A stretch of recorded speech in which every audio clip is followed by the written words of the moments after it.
अस्सलाम वालेकुम everyone, it's Abdul Waqeed and welcome back to my YouTube channel. तो आज हमारा टॉपिक है स्कैनफ वर्सेस गेच। तो लास्ट वीडियो में हमने बात की थी कि ये दोनों फंक्शंस क्या है। इनपुट फंक्शन है, यानी इन दोनों फंक्शंस को यूज़ करके हम क्या कर सकते हैं, यूज़र से कोई ना कोई इनपुट ले सकते हैं। लेकिन इनकी वर्किंग में काफ़ी डिफरेंस है और वो डिफरेंस आज हम डिस्कस करेंगे। तो सबसे पहले हम देखते हैं कि गेच क्या होता है। तो गेच हम पहले भी काफ़ी दफ़ा यूज़ कर चुके हैं। गेच स्टैंड्स फॉर गेट करेक्टर, ठीक है। तो ये तो हमें पता चल रहा है कि गेट यूज करके जब हम कोई इनपुट लेंगे यूजर से तो उसकी टाइप सिर्फ और सिर्फ क्या हो सकती है, करेक्टर हो सकती है। करेक्टर के अलावा किसी और टाइप की इनपुट हम गेट यूज करके नहीं ले सकते। और दूसरी चीज़ जो कि इंपॉर्टेंट बात है वो ये कि जो भी इनपुट हम यूजर से लेंगे, जो करेक्टर वो हमें देगा एज एन इनपुट, उसको हम चाहे तो स्टोर करवा लें और चाहे तो हम उसको वेस्ट कर दें। ये हमारी चॉइस है, ठीक है। हमारी मर्जी है कि हमने उसको स्टोर करवाना है या फिर नहीं करवाना। और ये चीज़ हम प्रैक्टिकली करके देखते हैं। यहाँ पे समझ लो मैंने लिखा गेच, और यहाँ पे आके हमें पता है कि गेच यूज़ करने से पहले हमें एक लाइब्रेरी इंक्लूड करनी पड़ती है। और उसका क्या नाम है, उसका नाम है conaio.h। और यहाँ पे मैं एक प्रिंटिंग भी करवा देता हूँ, प्रिंट एफ, और इसमें लगवाता हूँ डर। अब इस प्रोग्राम को मैंने जब एग्जीक्यूट किया तो ये देखिए ब्लिंक कर। इस ब्लिंकिंग का मतलब है कि जो गेच है वो मेरे से इनपुट मांग रहा है। अब जब तक मैं इस गेच को यहाँ पे कोई करेक्टर इनपुट दे नहीं ना देता, वो इस प्रोग्राम को आगे एग्जीक्यूट नहीं होने देगा। ये वाली लाइन तब तक एग्जीक्यूट नहीं होगी जब तक कि गेच को कोई इनपुट नहीं मिल जाती। अब देखना, अब जैसे ही मैं कोई की प्रेस करूँगा उसके बाद यहाँ पे लिखा हुआ है डन। तो इसका मतलब कि जब तक कि गेच को कोई इनपुट नहीं मिलती वो उस प्रोग्राम को वहीं पे रोक के रखता है, उसको आगे एग्जीक्यूट नहीं होने देता। दूसरी बात यहाँ पे नोट करो कि गेच को यहाँ पे इनपुट तो मिल रही है लेकिन उस इनपुट को वो कहीं स्टोर नहीं करवा रहा, वो इनपुट वेस्ट कर रहा है। और अगर हम चाहें तो उस इनपुट को स्टोर भी करवा सकते हैं। अब यहाँ पे एक वेरिएबल मैंने बनाया करेक्टर टाइप का, उसका नाम रखता हूँ वैर, और यहाँ पे आगे लिखता हूँ वैर इज इक्वल टू गेच। अब जब ये वाली लाइन एग्जीक्यूट होगी तो उसी तरह गेच मेरे से इनपुट तो मांगेगा, लेकिन इस दफ़ा वो इनपुट को ज़ाया नहीं करेगा, बल्कि यहाँ पे जो इनपुट उसे मिलेगी, जो की मैं प्रेस करूँगा उसकी वैल्यू वो पकड़ेगा और ज़ाया करने के बजाय ये जो वेरिएबल है इसके अंदर उसको स्टोर करवा देगा। और अगर हम देखना चाहते हैं कि वाकई वो उसके अंदर स्टोर करवा भी रहा कि नहीं, तो हम यहाँ पे प्रिंट करवा के देख लेते। हमें पता है कि करेक्टर प्रिंट कराने का क्या तरीका है, %c और यहाँ पे उस वेरिएबल का नाम जो कि क्या है वैर। अब think, अब इस प्रोग्राम को मैंने एग्जीक्यूट किया, अब दोबारा ब्लिंक कर रहा है, मेरे से इनपुट मांग रहा है। अब मैं प्रेस करता हूँ जे प्रेस करने लगूँ की। अब जैसे ही मैंने जे प्रेस किया तो हुआ क्या कि यहाँ पे आया, गेच ने वो जे पकड़ा और ये जो वेरिएबल है वैर इसके अंदर स्टोर करवा दिया। अब जो वैर है इसके अंदर जे पड़ा हुआ है, और यहाँ पे जब मैंने वैर का प्रिंट करवा के देखा तो उसके अंदर जे पड़ा हुआ था, वो यहाँ पे स्क्रीन पे आके प्रिंट हो गया, ये देखें। तो इस तरह से हमने देखा कि गेट यूज करके हम चाहे तो जो इनपुट हम ले रहे हैं उसको स्टोर करवा दें या चाहे तो उसको वेस्ट कर दें। तो अब हम देखते हैं कि स्कैनफ क्या होता है। तो स्कैनफ अनलाइक गेच, स्कैनर यूज करके हम चाहे तो करेक्टर टाइप की इनपुट ले लें, चाहे तो इंटीजर टाइप की इनपुट ले लें, और चाहे तो फ्लोट टाइप की इनपुट ले लें। ये हमारी मर्जी है। और एक चीज़ याद रखना कि अभी हमने देखा है कि गेट यूज करके जो इनपुट हमने ली है, चाहे तो हमने इसको स्टोर करवा लिया और हमारी मर्जी थी कि हम उसको वेस्ट भी कर सकते थे।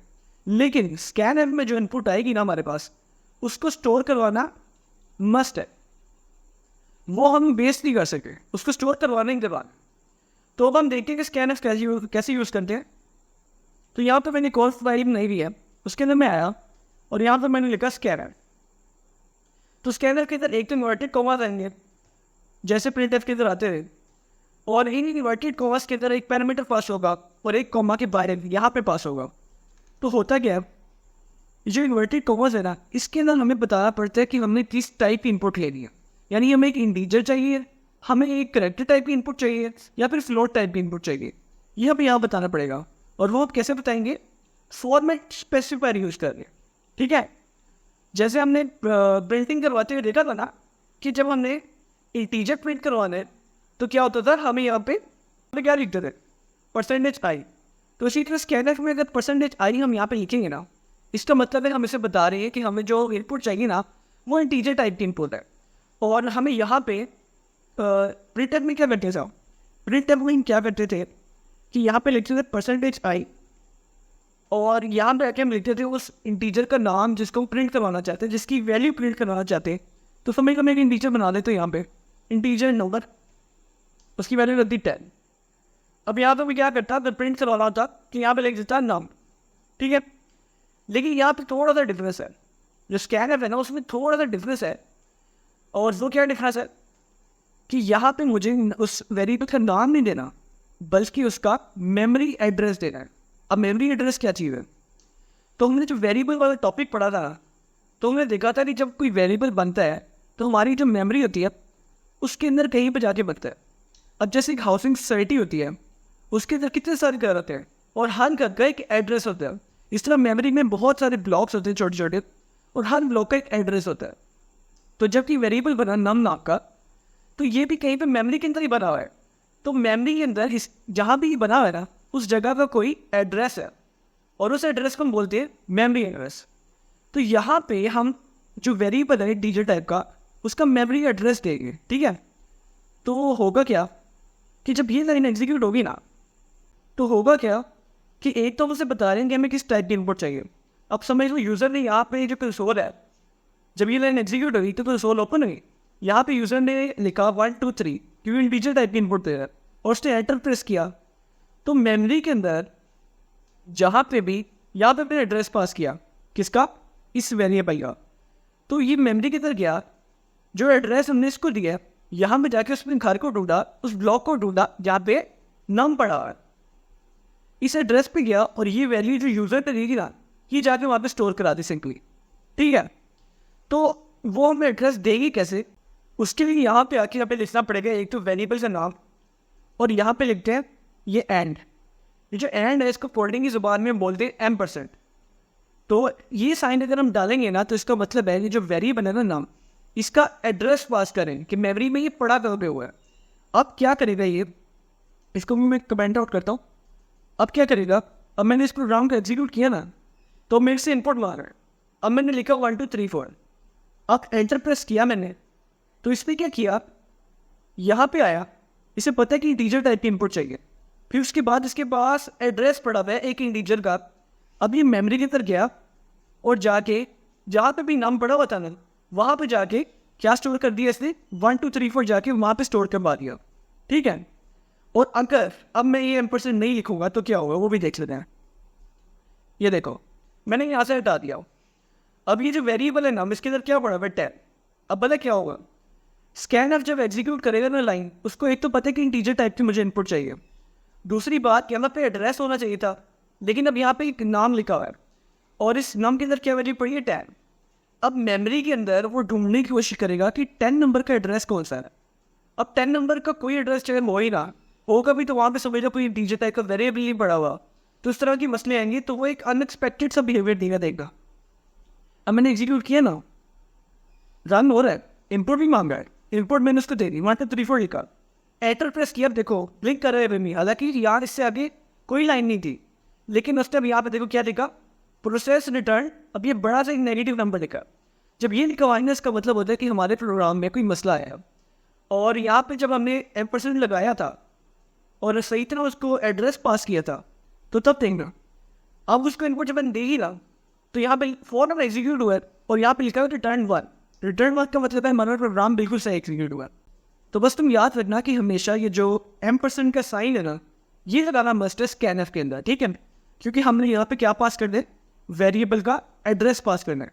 अब समझ लो हमने अगर करेक्टर टाइप की इनपुट लेनी होती है स्कैनर यूज़ करके, तो हम एक करेक्टर बना लेते हैं, उसका नाम वैर रख लेते हैं, और यहाँ पे आके अब हम क्या लिखेंगे %C, और यहाँ पे जो वैर था अब उसका एड्रेस पास करना, ठीक है, ये % लगाना मस्ट है। और अब देख लो, अब मैं इसे एग्जीक्यूट करूँगा तो देखिए इसका और गेच का थोड़ा सा फ़र्क है। अब मैं कोई कैरेक्टर प्रेस करूँगा ना, तो फ़ौरन प्रोग्राम एग्जीक्यूट नहीं हो जाएगा। अब ये वेट कर रहा है जब तक मैं एंटर की ना प्रेस करूँ, और जैसे ही मैंने एंटर की प्रेस की, उसके बाद इसने इस एड्रेस पे जाकर ये जो कैरेक्टर्स को मैंने वैल्यू दिए ना, वो उसने स्टोर करवाई, ठीक है। यानी मैंने क्या प्रेस किया था, मैंने प्रेस किया था H, तो इसने H जब तक मैंने एंटर नहीं ना प्रेस किया, इसने वैल्यू यहाँ पे आके स्टोर नहीं करवाई। हालांकि जब हमने स्कैन गेट चूज़ किया था ना, तो देंगे दोबारा एक दफ़ा देखते हैं गेट को। अब मैंने जब गेट चूज़ किया था ना, तो जैसे ही मैं जे प्रेस करूँगा या एच प्रेस करूँगा, फ़ौरन जाके एच जो था इसने किस में स्टोर करवा दिया, इस वेरिएबल के अंदर। लेकिन जो हमारा स्कैनर है ना, वो हमेशा एंटर के प्रेस होने को वेट करता है।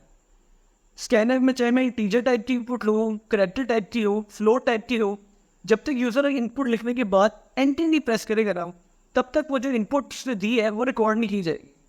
तो वो वेट कर रहा है कि करैक्टर तो आपने लिख दिया, जी आपने लिख दिया, लेकिन एंटर नहीं प्रेस किया। अब मैं एंटर प्रेस करूँगा तो वो आगे का काम करेगा, स्टोर करने वाला। ठीक है, तो ये चीज़ देख। अब एक और चीज़ ये देखनी है कि अगर हम एक ही स्कैनर यूज़ करके डिफरेंट टाइप की इनपुट्स लेना चाहते हैं तो हम कैसे लेंगे। तो हम जैसे हमने प्रिंटिंग में क्या किया था, फॉर्मेट स्पेसिफायर यूज़ किए थे, तो इस तरह हम एक ही लाइन में फॉर्मेट स्पेसिफायर यूज़ कर सकते हैं। यहाँ पे हम लिख देते हैं %i %c तो %f करके। और यहाँ पे हम फ्लोट टाइप का वेरिएबल बना देते हैं जिसका नाम टू नाम रख दिया मैंने। ठीक है, अब यहाँ पे क्या हो रहा है, हम क्या कह रहे हैं, परसेंटेज एक हमें करैक्टर टाइप की इनपुट चाहिए, एक इंटीजर टाइप की चाहिए और एक फ्लोट टाइप की चाहिए। तो हमें पता है कि जब हम जैसे प्रिंट एफ में भी हम फॉर्मेट स्पेसिफायर जब यूज़ करते थे, तो यहाँ पे उनका एड्रेस देते हुए भी हमें सेम सीक्वेंस फॉलो करनी पड़ेगी। मतलब पहले हमने क्या लिखे, करैक्टर, उसके बाद इंटीजर और उसके बाद फ्लोट टाइप ही चाहिए। तो यहाँ पे भी करैक्टर टाइप पे यहाँ पे एड्रेस देना पड़ेगा। तो करैक्टर का क्या नाम है, वैर। तो यहाँ पे हमने सबसे पहले करैक्टर टाइप का एड्रेस दिया, उसके बाद हम देंगे किसका, इंटीजर टाइप का, और उसके बाद फ्लोट टाइप का। तो यहाँ पे मैं लिखता हूँ इंटीजर का क्या नाम है, ना। तो यहाँ पे लिखना पड़ेगा मुझे n% नाम, कॉमा, उसके बाद फ्लोट टाइप का m% और स्लॉट का क्या नाम रखें, num2। ठीक है, तो अब चाहे तो हम तीनों को यहाँ पे प्रिंट भी करा के देख सकते हैं कि वाकई काम कर भी रहे कि नहीं। तो सेम मैं ऐसे करता हूँ, इसी लाइन को कॉपी करता हूँ और यहाँ पे आके मैं इसको हटा देता हूँ और यहाँ पे पेस्ट किया और सिर्फ ये स्कैनर की जगह प्रिंट कर दिया।